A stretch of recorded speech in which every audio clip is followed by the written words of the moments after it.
আজকে আমি আসছি বনশ্রী বায়তুল আতিক জামে মসজিদে ইফতার করার জন্য।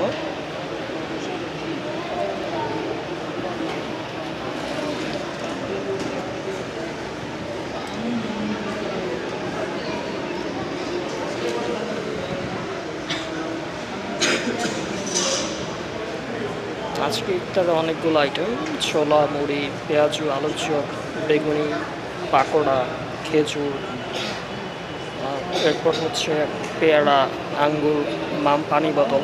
আলহামদুলিল্লাহ, অনেক ভালো ইফতার। ঠিক আছে, অনেক ভালো ইফতার।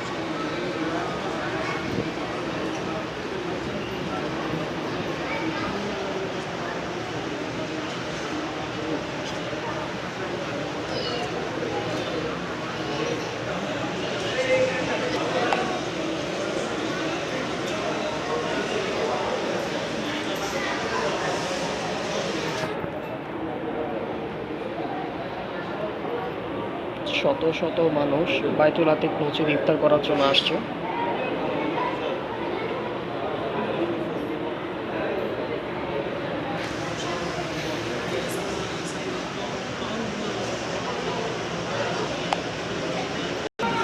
প্রচুর ইফতার, এত ইফতার। একটু আগে হচ্ছে এসে এখন আবার আপেল দিয়ে গেল। আপেল মানে ভালো ফলও আছে, আপেল, পেয়ারা, আঙ্গুর, খেজুর, আর যা থাকে ছোলা, মুড়ি, পেঁয়াজু, আলুর চপ, বেগুনি, পাকোড়া। আলহামদুলিল্লাহ, আজকে ইফতারটা অনেক ভালো হবে। আল্লাহ দরবারে শুকরিয়া। আপনারা যারা হচ্ছে বনশ্রীতে থাকেন, বায়তুল আতিক মসজিদে আসবেন ইফতার করতে।